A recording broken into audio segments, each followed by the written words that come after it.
Y también, no es siempre abrir el alvéolo nada más. Recordemos que un alvéolo puede estar abierto, pero no significa que tenga un paciente un buen intercambio gaseoso. Yo quisiera tener un paciente con un alvéolo, que todos los alvéolos estén abiertos y no tenga gasto cardíaco. Imagínense ese paciente, la oxigenación sin duda estará baja porque también se requiere la perfusión a nivel del pulmón. Entonces, si yo genero algo que un alvéolo esté demasiado grande, que se llama sobredistensión, de nada me sirve haberle incrementado el volumen a ese alvéolo porque su perfusión no incrementó en la misma proporción y al final de cuentas me va a dar un trastorno entre la ventilación y la perfusión. Esto es lo que comentábamos, y aquí está en supino, vean el tamaño del pulmón que está colapsado, y cuando yo volteo a este paciente, sí, el peso del corazón ahora presiona sobre la parte ventral, pero estas zonas que antes estaban totalmente colapsadas empiezan a abrir. También tengo un mayor riesgo.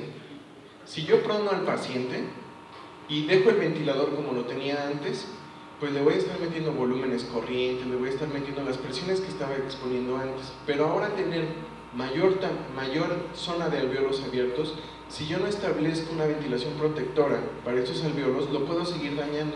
Y como antes esos alvéolos no recibían aire, pues no tenían daño inducido por el ventilador porque estaban cerrados, pero ahora los tengo abiertos y por lo tanto tengo que volver a ajustar la ventilación para proteger esos alvéolos. Tengo que volver a medir presiones meseta, tengo que volver a medir el volumen corriente que esté adecuado para el paciente, medir un gradiente de presión diferencial que no sea mayor de 15. ¿Para qué? Para que esos alvéolos se mantengan protegidos. Ya los abrí, ahora tengo que cuidarlos. Además de esto, pues hay cambios regionales en el flujo, mejora la distribución de la ventilación y el peso del corazón, como lo veíamos en la diapositiva de la tomografía, pues se distribuye hacia otro sitio. Si mejora, por lo tanto, la oxigenación, entonces vamos a requerir menos presión media de la vía aérea, requeriremos también menos fracción inspirada de oxígeno, disminuiremos la administración de volumen y evitaremos la poscarga del ventrículo derecho, que esas son de las partes por qué hay que mantener una presión meseta debajo de 30. Hay pacientes incluso que cuando los pronamos, las secreciones se vienen de forma abrupta y tenemos que estar en cuenta en que cuando lo pronemos hay que tener el aspirador listo. Luego pasa que lo pronamos y empiezan a llenarse de secreciones y regrésalo porque la oxigenación cae, empieza a caer la presión arterial y decimos no, ya no lo volvemos a pronar. Pero lo único que requiere, qué bueno que saque esas secreciones que antes no las estaba sacando, era un medio de cultivo ahí para su pulmón. Cuando lo pronemos, lo aspiro inmediatamente y entonces eso va a favorecer a que ahora sí tenga los beneficios del prono. Va a disminuir, por lo tanto, también esa de mantener la cabecera a 35 grados, que es realmente cómo mejoramos a nuestros pacientes, evitamos la neumonía nosocomial. Entonces, si yo no lo voy a elevar a 35 grados, es porque sus secreciones se acumulan acá en el espacio subglótico. Para eso no quiero que esté acostado totalmente porque pueden meterse hacia la vía aérea. Pero si lo tengo en prono, ahora el trabajo va a ser para enfermería, tener que estar cambiando los pañales de la cabecera del paciente porque todas las secreciones se van a salir por la boca y esto de alguna forma también disminuye el que pueda estarse cultivando esas secreciones. ¿Cuánto tiempo debo de tener a un paciente en prono? La mayor parte de los estudios nos dicen que se hicieron para una semana. Por el momento no existe evidencia, no significa que no deba de hacerse. En el Hospital Juárez hay pacientes que llegaron a estar pronados 15 días, 20 días, la diferencia es que no hay los estudios que sustenten en que esto manifieste alguna mejoría sobre los días de ventilación mecánica o sobre la mortalidad. Eso, a veces la evidencia, si nos casamos totalmente con ella, podemos perder muchas oportunidades terapéuticas para el paciente. Si yo veo que mi paciente va bien en prono, y de repente digo, ya llegué al día 7, tengo que regresarlo porque así dice el estudio, y cae la oxigenación, no, pues ya no puedo utilizarlo otra vez, estaría controversial, ¿no? El paciente que lo tengo en prono y si se mantiene estable y se mantiene con buena oxigenación y no lo alcanzo todavía en supino, no tengo por qué regresarlo, tengo que mantenerlo con esa ventilación protectora en prono.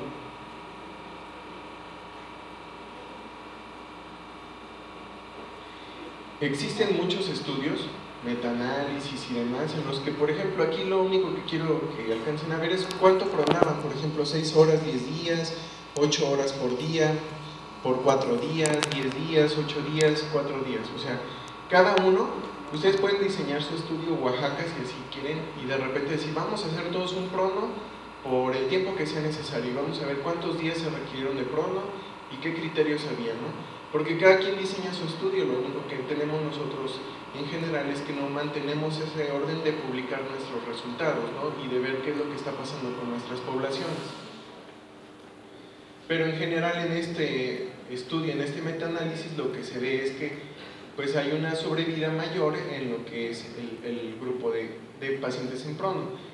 El estudio más importante que vamos a ver más adelante, se los voy a presentar en números de realmente lo que representa el pronar a un paciente. No necesitamos tener una cama especial, no necesitamos tener esas caretas para protección facial, tampoco la protección torácica, solo necesitamos un equipo comprometido que lo pueda mover al paciente, que esté vigilando, así como vigilan cuando el paciente está en supino, que no haga lesiones por presión en la región sacra, pues ahora vigilar que no la haga en las zonas que tienen presión. Claro que si no manejamos bien los líquidos y sobrecargamos de líquidos en nuestro paciente, el edema facial que va a desarrollar va a ser importante y eso impacta mucho a la familia y habrá que explicárselo desde antes, ¿no? Porque se va a poner totalmente hinchado, se va a desfigurar de su cara y va a decir, es que vean cómo lo pusieron, aunque sature 100%, la familia va a ver el edema facial, ¿no? Entonces, eso hay que explicárselo desde antes de que vayamos a pronar al paciente. Hay contraindicaciones también para pronar, que es la inestabilidad de la columna, que tenga una presión intracraneal alta, pues no lo puedo pronar si de repente no tengo monitoreo de la PIC, lo pongo plano totalmente y el drenaje de la sangre que venía favoreciéndose por la posición en 35 grados, 45 grados, lo pierdo porque está totalmente plano y eso genera que la presión intracraneal incremente y ahora ya no me preocupa la oxigenación, sino que me preocupa que ya no tengo paciente.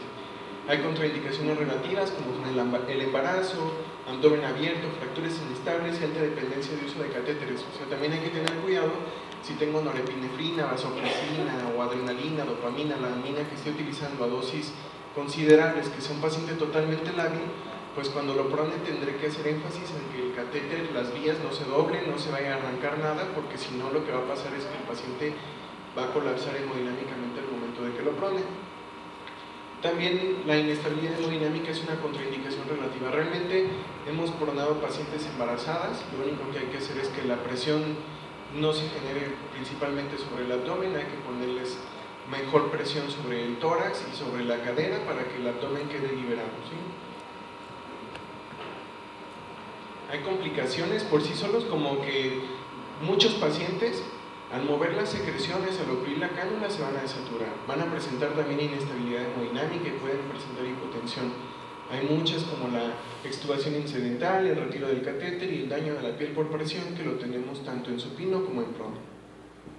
¿Cómo evito esas complicaciones? Solo el que trabajen en equipo, el que no sea, es que el doctor fulanito es el que siempre prona a los pacientes. No debe de ser un doctor, no debe de ser un técnico de inhalo, no debe ser las enfermeras de la mañana, sino que es un equipo. El prono, los pacientes no están ahí nada más por la mañana y se van de alta a mediodía y regresan al día siguiente en la mañana, ¿no? Están las 24 horas y por lo tanto el equipo debe de trabajar con un engranaje que mantenga a los pacientes estables.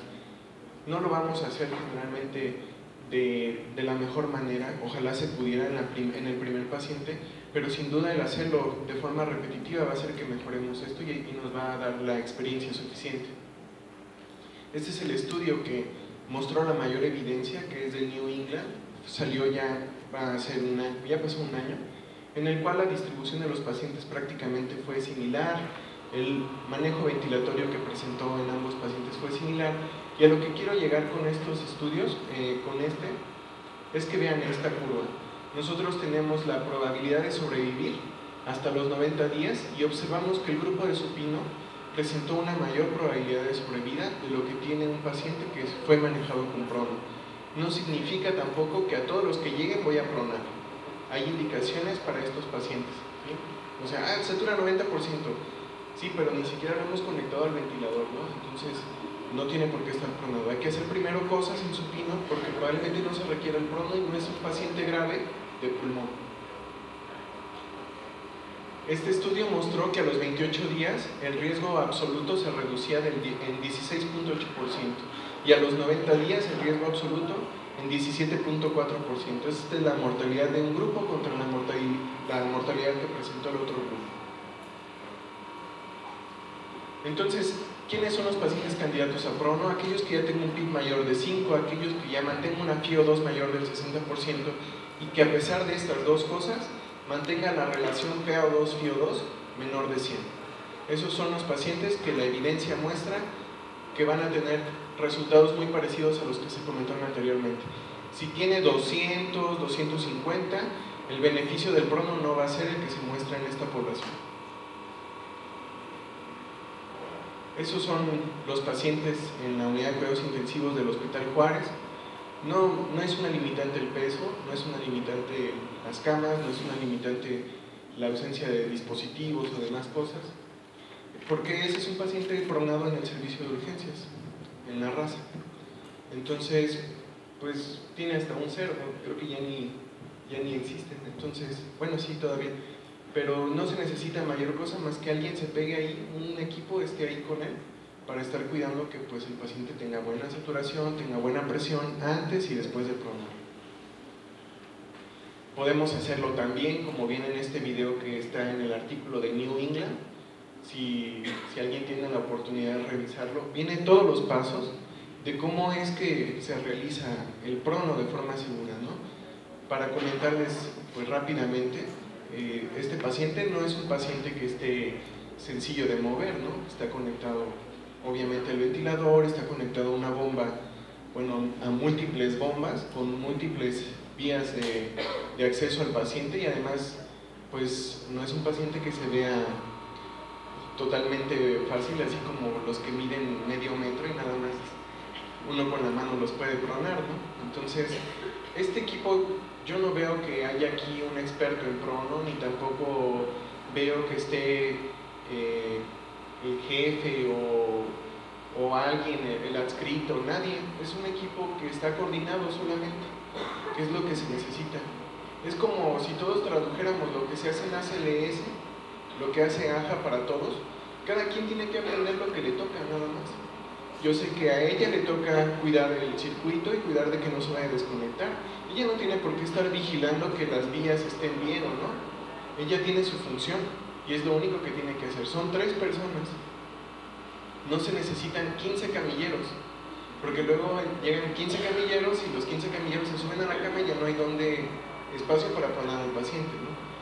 Tiene todos los accesos que tenemos en cualquiera de nuestros pacientes en terapias, en cualquiera de los pacientes que pueda estar en urgencias, o incluso, dada la limitante de tener pocas camas en nuestros servicios, de tener pacientes en hospitalización.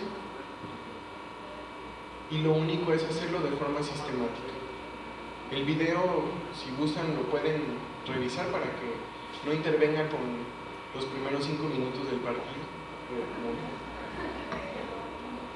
Sí, es interesante que lo revisen, vean cómo posicionan primero la mano debajo del paciente, porque esa mano va a quedar ahora del otro lado.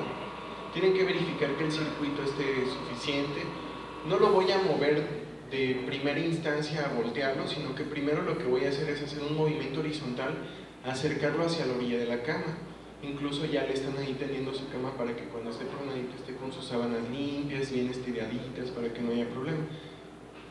Ya una vez que hacen el movimiento a lateral, entonces hay que pasar los electrodos, ya no los voy a dejar abajo del paciente, ¿no? Ahora tengo que conectarlos en el dorso del paciente y entonces hacen esa conexión. ¿Por qué? Porque es importante mantener el monitoreo hemodinámico, respiratorio de mi paciente.